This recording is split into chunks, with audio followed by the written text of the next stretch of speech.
Back to the new video guys. आज हम एक नई वीडियो के बारे में बात करेंगे। आज का टॉपिक है हमारा बैक्टीरियल वर्सेस वायरल इन्फेक्शन। ये एक बहुत ही हॉट टॉपिक है, तो इस वीडियो को बहुत ही डिटेल में समझेंगे। तो चलिए स्टार्ट करते हैं बिना किसी देरी के।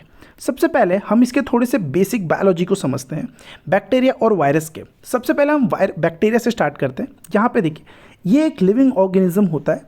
ये अपनी सेल वॉल, डीएनए, मेटाबॉलिज्म सब कुछ खुद बनाता है, मतलब ये किसी पर निर्भर नहीं होता। थर्ड पॉइंट, अपने आप को ग्रो और मल्टीप्लाई कर सकता है बिना किसी होस्ट सेल के। ये पॉइंट को ज़रा अच्छे से नोट डाउन कीजिए। इसको किसी की ज़रूरत नहीं पड़ती है अपना खाना बनाने के लिए और ज़िंदा रहने के लिए। ये खुद में कैपेबल इनफ है। टाइप्स की बात करें तो आपको gram positive, gram negative, aerobic और एनारोबिक और भी एग्जाम्पल्स हैं। आपको ऐसे सारे बैक्टीरिया के टाइप मिल जाएंगे। तो बैक्टीरिया का मेन चीज़ क्या है, ये किसी पर निर्भर नहीं होता, ये अपना खाना खुद बना सकता है। ठीक है, ये बैक्टीरिया का है। अब वायरस का देखते हैं, उसमें आपको डिफरेंस समझ में आ जाएगा। वायरस क्या है, ये असेल्युलर पार्टिकल होता है, खुद से ग्रो नहीं कर सकता। जो मैंने अभी आपको बताया, बैक्टीरिया खुद से ग्रो कर लेता है, लेकिन वायरस खुद से ग्रो नहीं कर पाता। सिर्फ होस्ट सेल में घुसकर उसकी मशीनरी यूज़ करके मल्टीप्लाई करता है, यानी कि इसको किसी की होस्ट सेल की ज़रूरत है। ये उधार का जीवन जीना पसंद करता है, बेसिकली सिंपल लैंग्वेज में समझे तो। इसलिए वायरस को ऑब्लिगेट इंट्रासेलुलर पैरासाइट भी कहते हैं। अब इसका क्या मतलब होता है, ऑब्लिगेट इंट्रासेलुलर पैरासाइट? ऐसे पैरासाइट्स जो कि खुद से रिप्रोड्यूस नहीं कर पाते, खुद से ग्रो नहीं कर पाते, खुद के कैपेबल इनफ नहीं होते खुद से जीने के लिए, इसलिए किसी की ज़रूरत पड़ती है। इस वजह से वायरस को ऑब्लिगेट इंट्रासेलुलर पैरासाइट भी बोला जाता है।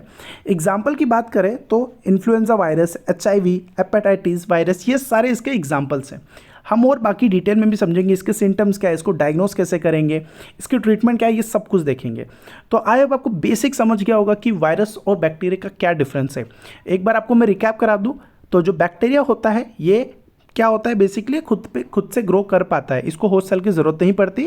और जो वायरस होता है, ये इसे होस्ट सेल की ज़रूरत पड़ती है, जिसे हम ऑब्लिगेट इंट्रासेलुलर पैरासाइट भी कहते हैं। ठीक है, अब बात करते हैं हम सिम्टम्स की। अगर आपको बैक्टीरियल इन्फेक्शन होता है तो आपको क्या सिम्टम्स दिखता है, और अगर आपको वायरल इन्फेक्शन होगा तो क्या सिम्टम्स दिखता है, आपको ये समझ में आ जाएगा इस स्लाइड को देखने के बाद। सबसे पहला पॉइंट यहाँ पे देखिए, बैक्टीरियल ये यूजली लोकलाइज्ड होता है, मतलब कि आपकी पूरी बॉडी में नहीं होगा। अगर गर्दन में होगा तो गर्दन तक ही रहेगा, शोल्डर में हो रहा तो शोल्डर तक ही रहेगा, पैरों में रहेगा तो पैरों तक। इसे बोलते हैं लोकलाइज्ड। सो बैक्टीरियल इन्फेक्शन लोकलाइज्ड होता है। सेकंड, पस फॉर्मेशन, जैसे स्किन एब्सेस, टॉन्सिलाइटिस। ये आपको यहाँ पे इमेजेस दिख रहा है, यहाँ पे कुछ ऐसे पस जम जाता है आपकी स्किन में, ये टॉन्सिलाइटिस, ये सारे आपके एक बैक्टीरियल इन्फेक्शन के सिम्टम्स है। इसमें आपको क्या दिखेगा, हाई फीवर दिखेगा, इसमें आपको तेज़ बुखार आएगा कंपेयर टू वायरल इन्फेक्शन, जो कि हम आगे देखेंगे। हाई फीवर होगा, पेन और स्वेलिंग इसमें ज़्यादा होता है, मतलब अगर आपको बैक्टीरियल इन्फेक्शन है तो इसमें दर्द ज़्यादा होगा, बुखार ज़्यादा होगा, और ये लोकलाइज्ड होगा। एग्जाम्पल की बात करें तो UTI, जैसे कि यूरिनरी ट्रैक इन्फेक्शन, और हमारा निमोनिया, ये सारी चीज़ें इसके एग्जाम्पल्स है। तो ये सिम्टम्स है बैक्टीरियल इन्फेक्शन के। चलिए वायरल इन्फेक्शन के देखते हैं। सबसे पहला पॉइंट, जनरलाइज सिम्टम होता है, जैसे फटीग, बॉडी एक, माइल्ड फीवर, कफ, रनिंग नोज। मतलब कि ये कहीं लोकलाइज नहीं होता, आपकी बॉडी में, पूरे बॉडी में दर्द होगा, आपकी पूरी बॉडी में ये होगा, फटीग जैसा आपको फील होगा, थकान होगा, आपका रनिंग नोज मतलब नाक बहना जिसे कहते हैं, कफ होगा। ये सारी वायरल इन्फेक्शन है। तो बेसिक डिफरेंस आपको समझ गया होगा। सेकंड क्या है, वाटरी डिस्चार्ज होता है, पस फॉर्मेशन कम होता है। वाटरी डिस्चार्ज होना, इसमें ज़्यादा पॉसिबिलिटी होता है वायरल इन्फेक्शन में, लेकिन पस नहीं बनता। पस किस में बनता है, बैक्टीरियल इन्फेक्शन में बनता है। ये यूजली क्या होता है, सेल्फ लिमिटिंग, मतलब 5 से 7 दिन में खुद ठीक होने लगता है, लेकिन बैक्टीरियल इन्फेक्शन खुद से ठीक नहीं होता मोस्ट केसेस में। एग्जाम्पल की बात करें तो आपको पता है कॉमन कोल्ड हो गया, डेंगू, फ्लू, ये सारी चीज़ें इसमें वायरल इन्फेक्शंस में आता है। तो बैक्टीरियल इन्फेक्शन और वायरल इन्फेक्शन दोनों के सिम्टम्स आई होप आपको क्लियर हो गया होगा। एक होता है जो कि जिसमें तेज़ बुखार होता है, और वायरल इन्फेक्शन में आपको बहुत ज़्यादा तेज़ बुखार नहीं होगा, आपको माइल्ड बुखार होगा। यहाँ पे देखिए पॉइंट भी मेंशन है, माइल्ड फीवर। अब आप डिफ्रेंशिएट कर सकते हो इजीली, तो आपको समझ गया होगा कि सिम्टम्स क्या होता है। चलो सिम्टम्स समझ में आ गया।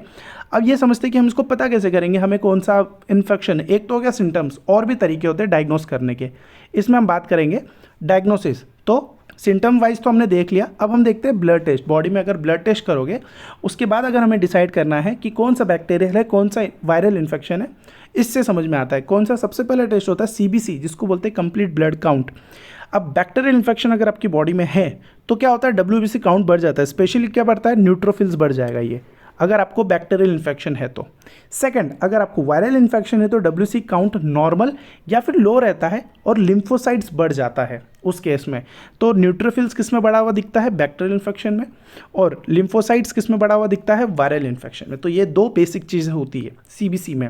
सेकेंड हमारे पास क्या है? CRP, जिसको बोलते हैं हम C रिएक्टिव प्रोटीन या तो ESR। ये बैक्टीरियल इन्फेक्शन में ज़्यादा बढ़ता है और वायरल इन्फेक्शन में नॉर्मल होता है। तो अगर आपको पॉजिटिव आता है इसका मतलब आप बैक्टीरिया, आपकी बॉडी में बैक्टीरियल इन्फेक्शन है। थर्ड क्या है? प्रोकैल्सिटोनिन टेस्ट। प्रोकैल्सिटोनिन टेस्ट अगेन ये बैक्टीरियल इन्फेक्शन में पॉजिटिव शो करेगा और वायरल में यूजुअली नॉर्मल रहता है। तो अगर आपको पॉजिटिव शो कर रहा है इसका मतलब आपको बैक्टीरियल इन्फेक्शन है।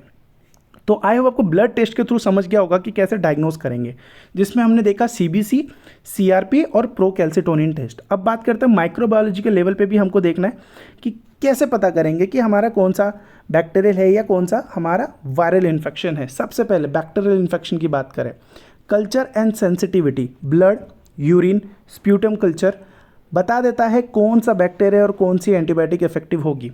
सबसे पहली चीज़ ये क्या करते हैं हम इसमें कल्चर करते हैं, बेसिकली इसको बनाया जाता है। ये माइक्रोबायोलॉजी का टॉपिक है। इसमें हम ब्लड लेते हैं, यूरिन लेते हैं, स्प्यूटम लेते हैं। इससे पता चलता है हमें कौन से टाइप का ये इन्फेक्शन है यानी बैक्टीरियल है और इसमें कौन सी एंटीबायोटिक ज़्यादा इफेक्टिव रहेगी। वायरल इन्फेक्शन की बात करें तो PCR टेक्निक होता है जो पॉलीमरेज चेन रिएक्शन होता है, वायरल जेनेटिक मटेरियल डिटेक्ट करता है, जैसे कोविड-19 RT-PCR। ये हम आपने बहुत अभी रिसेंटली ये टर्म सुना होगा, RT-PCR क्या होता है? एंटीजन एंटीबॉडी टेस्ट होता है, एग्जांपल जैसे डेंगू NS1 एंटीजन और HIV ELISA, जो कि बोलते हैं हम एलिसा भी बोलते हैं इसको।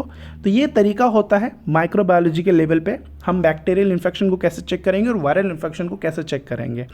तो आपको डायग्नोसिस पॉइंट भी क्लियर हो गया होगा। एक तो हमने सिम्टम्स देखा, सिम्टम्स से आप पता कर सकते हो। सिम्टम्स से नहीं समझ में आया तो आप ब्लड टेस्ट कराओ, ब्लड टेस्ट से नहीं समझ में आया तो माइक्रोबायोलॉजिकल टेस्ट कराते हैं। ठीक है, तो ये हो गया पॉइंट क्लियर। अब बात करते हैं कौन कौन सी डिजीज़ होती है बैक्टीरियल और कौन कौन सी वायरल होती है। बैक्टीरियल की बात करें तो आप ट्यूबरक्लोसिस TB, ये एक बैक्टीरियल डिजीज़ है। कौन करता है? मायोबैक्टीरियम ट्यूबरक्लोसिस से ये होता है। सेकंड, टाइफाइड किससे होता है? सल्मोनेला टाइफाई से होता है ये। थर्ड, निमोनिया किससे होता है? स्ट्रेप्टोकोकस निमोनिया से होता है। Fourth, UTI urine tract infection E coli से होता है। Skin boils, staphylococcus aureus. ये सारे जो आपको इमेजेस भी मैंने ऐड कर रखा है ताकि आपको बेटर समझे चीज़ें। तो ये है कुछ बैक्टीरियल डिजीज़ के एग्जाम्पल, नाम। ऐसा नहीं कि ये सारे कवर्ड है, इसमें जो मेजर है उसको मैंने कवर किया, जो मेन है उसको मैंने कवर किया है। बात करते हैं वायरल डिजीज़ के नाम की, तो आपको पता है कॉमन कोल्ड जो कि हमें राइनो वायरस से होता है। फ्लू की बात करें तो इन्फ्लुएंजा वायरस से होता है। डेंगू तो डेंगू वायरस से होता है। चिकन पॉक्स वेरिसिला जोस्टर से होता है। कोविड-19 SARS-CoV-2 से हुआ था। और हर्पिस और HIV ये भी बेसिकली सारे वायरल डिजीज़ में आता है। तो यहाँ पे मैंने इमेजेस भी ऐड कर रखा है, ठीक है, आप देख सकते हो। यहाँ पे ये चिकन पॉक्स का है, ये हर्पिस का इमेजेस है, ये डेंगू का है और ये हमारा नॉर्मल कोल्ड और फीवर का। तो वायरल डिजीज़ भी आपको समझ गया होगा कि ये सारे वायरल डिजीज़ में होता है। और ये ऊपर की जो हमने बात किया ये है हमारा बैक्टीरियल डिजीज़, ठीक है। अब बात करते हैं ट्रीटमेंट और मेडिसिन की बात करते हैं। बहुत हॉट टॉपिक है इस वीडियो का। सबसे पहले बैक्टीरियल इन्फेक्शन का ट्रीटमेंट है तो उसमें एंटीबायोटिक दिया जाता है, ये बात याद रखना, एंटीबायोटिक दिया जाता है। एग्जाम्पल के तौर पे अगर देखें तो एमोक्सिलिन, एजिथ्रोमाइसिन, सिप्रोफ्लोक्सासिन, सिफेलोस्पोरिन, ये सारी चीज़ें दिया जाता है। यहाँ पे मैंने इमेजेस भी ऐड कर रखा है। इंपॉर्टेंट पॉइंट जो आपको हमेशा याद रखना है, एंटीबायोटिक हमेशा डॉक्टर के एडवाइस पे ही लेना है, खुद की मर्जी से नहीं लेना है। आजकल लोग लेते हैं फ्लू में भी, उनको पता नहीं कि वायरल है तो उसमें एंटीबायोटिक काम नहीं आएगा, बट फिर भी ले रहे हैं। उससे क्या होता है, अगर आपने ज़रूरत से ज़्यादा ले लिया या तो आपने गलत ले लिया तो आपकी बॉडी में एंटीबायोटिक रेजिस्टेंस आ जाता है।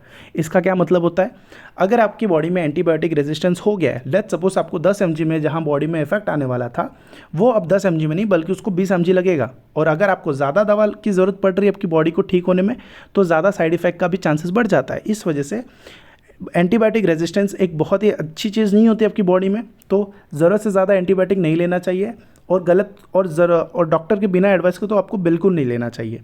तो ये है बैक्टीरियल इन्फेक्शन का ट्रीटमेंट। नेक्स्ट देखते हैं हम वायरल इन्फेक्शन का ट्रीटमेंट।